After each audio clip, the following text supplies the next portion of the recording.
మీ ఎదుట నిలవబడిన నేనున్నానే. సాతాను చెరలోకి వెళుతున్న దినాలలో సువార్త ప్రకటనలో అలవరచబడిన ఒక తల్లి సువార్తను ప్రకటించి నన్ను ప్రభు తట్టు త్రిప్పింది. దసరా సెలవులు ముగించుకొని ఏలూరు వెళ్ళాను. సాయంత్రం ట్యూషన్కి వెళ్ళబోతున్నాను. సత్రంపాడు చౌరస్తా దగ్గర ఒక చిన్న హోటల్ ఉంది. అది వెదురు బొంగులతో నిర్మించబడింది.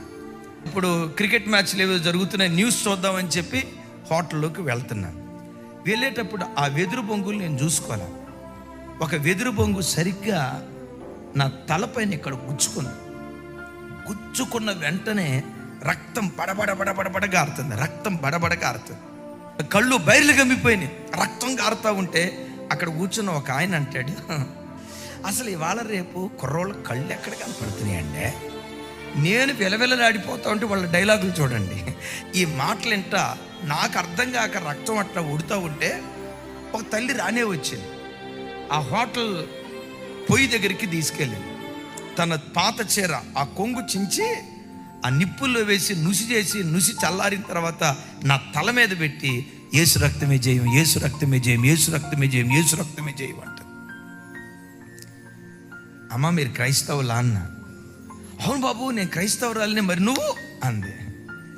అమ్మ మా అమ్మా నాన్నోళ్ళు వాళ్ళు మంచి భక్తి కలిగిన వాళ్ళు, కానీ నేను వెళ్దామో వద్దా కాస్త అటు ఇటు ఊగులాడుతున్నానమ్మా అని చెప్తే, బాబు అవన్నీ తర్వాత మాట్లాడుకుందాం, కానీ ముందు రక్తం పోతుంది అయ్యా, నా బిడ్డలాగున్నావు అని చెప్పి ఆ చీర కొంగు చింపి ఆ నుసి నెత్తి మీద పెట్టి రక్తం ఆగే వరకు యేసు రక్తమే జయం, యేసు రక్తమే జయం, యేసు రక్తమే జయం అంటారు.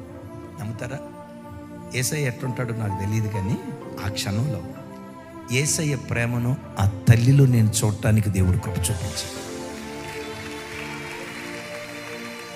రక్తం ఆగిపోయిన తర్వాత, అమ్మ వందనాలమ్మా, మీ పేరేంటమ్మా అన్నాను.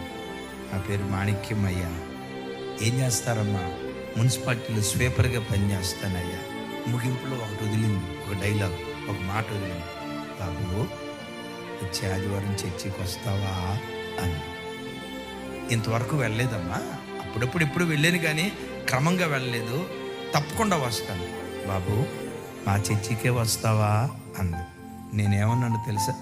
ఏలూరులో చదువుకున్నంతకాలం మీ చర్చికే వస్తానమ్మా, ఇంకో చర్చికి వెళ్ళనమ్మా అని ఆ తల్లి ద్వారా నేను మందిరంలో అడుగులు వేయటం ప్రారంభించాను.